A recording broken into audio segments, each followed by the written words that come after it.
Good morning, and happy Saturday. It's a beautiful Saturday outside. And before we get started talking about using essential oils safely, I want to know what's in your diffuser. What are you diffusing this morning? This morning, I am diffusing lime with sunny citrus. This was one of the limited time oils that doTERRA had just a few maybe about a year or so ago. Good morning, everybody. Thank you for joining me. So tell me what's in your diffuser this morning. If you're not at home, what have you diffused this morning? What are you looking forward to diffusing this morning? So lime and sunny citrus smell really great. They're uplifting. All of the citrus oils are really uplifting. So my diffuser is matching the beautiful day outside. It's sunny inside and it's sunny outside. So I am enjoying my diffuser this morning. So today I wanted to talk very quickly about essential oil safety. Many of you have received samples either from myself or from another wellness coach in the group. And maybe you're not a member yet, so you have not received a full wellness consultation, a full wellness overview. All right, DeAndrea, she says, sold orange and peppermint. Oh yeah, orange and peppermint is also in the morning. Good morning, Mr. Bracia. Good morning. Oh, she said wild. DeAndrea says wild orange and peppermint. Yes, love those in the morning. That's a great way to wake up. But I wanted to talk about essential oil safety because some of you maybe have not received a wellness consultation from one of our wellness coaches because you're not yet a member. However, you may have samples that you've received either from myself or one of the other coaches in the group. So I want to make sure that you know how to use essential oil safely so it is a pleasurable experience for you and that you're not harming yourself or harming your children. So we're just going to talk briefly about how to use essential oil safely. And if you have any questions, please let me know. And then also, if you watch to the end and you may be interested in trying a sample, please reach out to me. If there's anything in particular you may be dealing with, please reach out to me and we'll see if we can get a sample that may work for you. So first of all, there are 3 ways to use essential oils. That's aromatically, topically, and internally. The first way is aromatically, which is just by breathing those in. So I talked about what's in my diffuser this morning. That's a great way to use essential oils is by putting them in your diffuser. So I have several diffusers around my house, one for every room. I think I have about 8 or 9 diffusers, but one that I like to use is this one from doTERRA. But many diffusers, they're different sizes. This one holds about a half a cup of water. So if you open it up, there's a little reservoir. People have asked, can we use humidifiers with diffusing essential oils? The answer is no. Please invest in a diffuser. You can get them anywhere from $20 up to $60 or $70. Keeping in mind you get what you pay for. But this diffuser holds about a half a cup of water. So I'll put a half a cup of water in there. And for me, with a half a cup of water, I usually add about 6 to 8 drops of essential oils. And I mix those. Many people ask, can you mix the essential oils? I don't want to mess anything up. Well, it's not like a science experiment. Nothing's going to blow up in your house. So mix whatever you like. You cannot diffuse wrong. If you don't like it, pour it out. Get something else.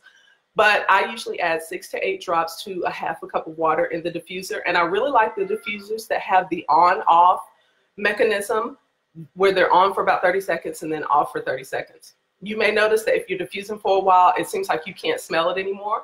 And that's something called being nose blind. When you're in a space for so long with a certain smell, you just don't smell it for a while.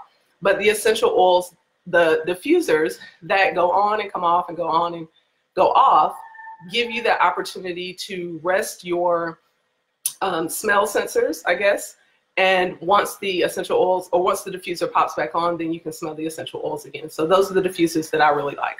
So using them aromatically, that's one way, is in the diffuser. You can also just put 1 drop of the essential oil in your hand and create your own diffuser by cupping your hands over your nose and breathing it in that way. And then another way that you can use them aromatically is with essential oil jewelry. So I have this bracelet right here. This is a diffuser bracelet. And I can put a few drops of essential oils in my hand and rub my bracelet in my hand and have that on my wrist. So if I want to smell that throughout the day, then that's a great way that I can get the essential oils aromatically in my system. You know, as my hands are moving around, then I can smell that essential oil and bring about whatever mood I'm looking for. If I want to uplift my mood, then I'll put a citrus oil there.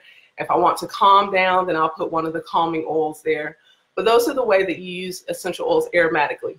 If you are diffusing around very small children, under a year old, please make sure that you reduce the number of drops that you put in the diffuser, only 1 or 2 drops of an essential oil when you're diffusing around babies, and steer clear of the peppermint and eucalyptus when you are diffusing around babies. Just give their bodies a little bit of time to adjust to the essential oils, and save those oils until those babies are about a year old. So that's how we use essential oils aromatically.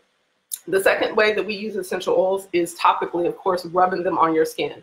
So for any of you who have received a sample of essential oils, or you have purchased some yourself, you will notice that when you put a drop of essential oil in your hand, that they are very light. It's almost like water. You probably can't see that. So if I let this essential oil sit in my hand for a little bit, it's going to evaporate very quickly. So anytime we use essential oils, we do want to add a few drops of carrier oil to that. This is fractionated coconut oil. When you buy coconut oil from the grocery store, it's hardened. It's the solid coconut oil. This fractionated coconut oil stays liquid. You can also use almond oil. That's one of our favorite carrier oils.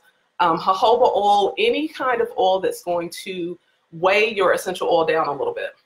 So with that essential oil in your hand, and as I've been sitting here, that essential oil is starting to evaporate a little bit. I mean, you can still see it there, but it's evaporating.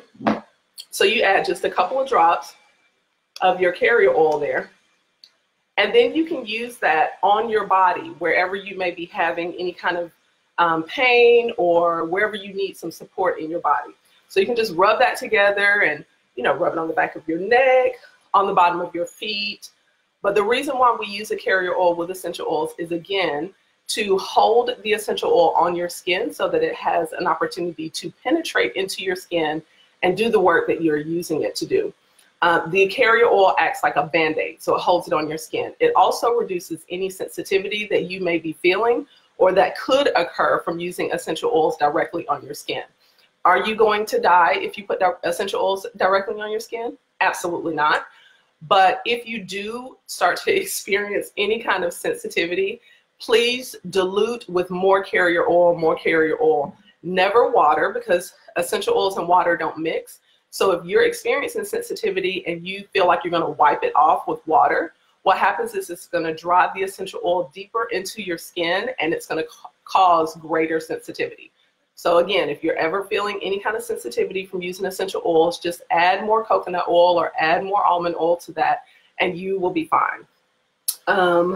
So that's the way we use it topically. Of course, remember, you can use that anywhere on your body, staying away from the sensitive areas, your eyes, your nose, your ears, never in any holes in your body. Again, if you happen to use the essential oil and your hands get kind of close to your eyes, it could cause some sensitivity. Just add some carrier oil to that, and the sensitivity will go away very shortly. The third way to use essential oils is internally. And of course, I only recommend using certified pure therapeutic grade essential oils when you use essential oils internally. If you have purchased essential oils in a store, 9 times out of 10, the back of that bottle will say not for internal use. So that really should be a red flag that if it's not for internal use, what's in it? Should you even put it on your skin? Should you be breathing it in? So make sure that you are using a very high quality essential oil. With doTERRA essential oils, on the back of every bottle that can be used internally, there are supplement facts. And also on the bottom of every bottle is a lot number. So with that lot number, you can actually look up online what, how that essential oil was tested and what are the constituents and the chemicals that make up that essential oil. So you can rest assured that they are safe to take internally.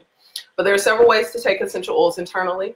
You can just open the bottle up and put 1 drop under your tongue. You guys want to see me do that? I'll do lime. Lime is a citrus oil that's safe to take internally. So I like to just drop an essential oil under my tongue. Okay. And it tastes like lime, right?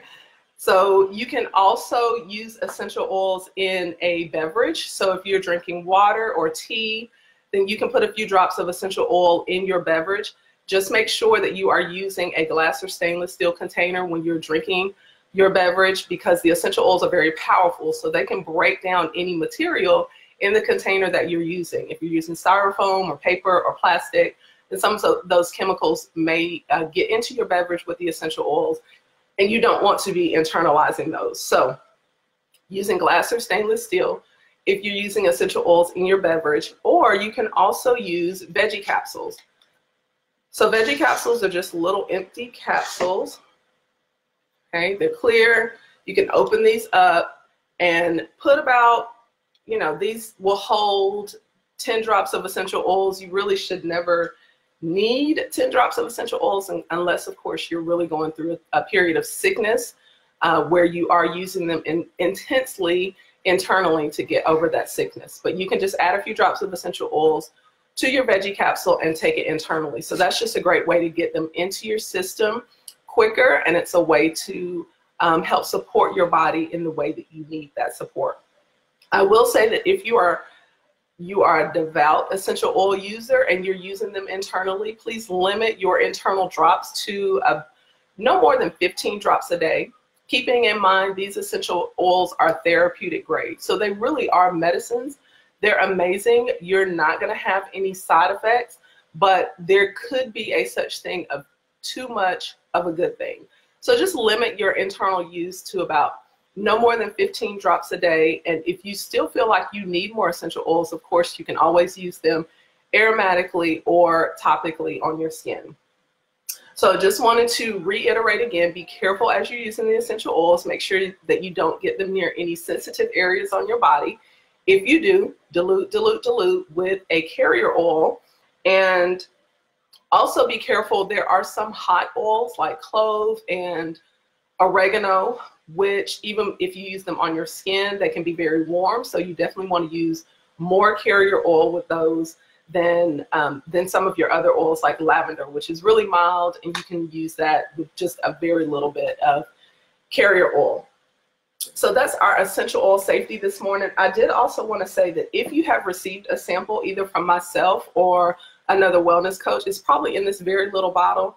And people laugh when I give them the sample, but in this bottle, there are about 20 drops of essential oils, which can go a long way. So if you have one of these bottles, you may find that the essential oil does not just drop out easily, okay? So if you turn it upside down, it doesn't just drop out. So if you need to get that out, just tap the bottom of that bottle and the essential oil will come out of that very easily. So that's another way to get your essential oil out of your bottle. So that's our essential oil safety for today. I hope that this was educational for you, that you learned something. And if you would like to receive a sample of essential oil and you've never had a sample from myself or one of the wellness coaches, please reach out to us and we would be happy to share a sample of essential oils with you, because here's the reality. They have been life-changing for us. They empower us at home to be able to support our bodies anytime we're feeling under the weather or we just want to feel better. It's a great way to empower your life, to take more responsibility for your health and don't leave it in the hands of the amazing doctors that we have in this world. I mean, doctors and nurses, they are amazing people, but they are practicing medicine. And sometimes there are things that you can do at home before you go to an over-the-counter prescription drug or whatever the case may be that you will likely have side effects from. Even if you don't feel it outwardly, imagine what that medicine can be doing internally. So if it is something that is absolutely a non-emergency, essential oils are a perfect way to support your body in that way. So thank you for joining me this Saturday morning. I hope that you all have a wonderful day. Enjoy the beautiful sunshine. And again, if you ever have any questions, please reach out to us to let us know. You guys have a great day.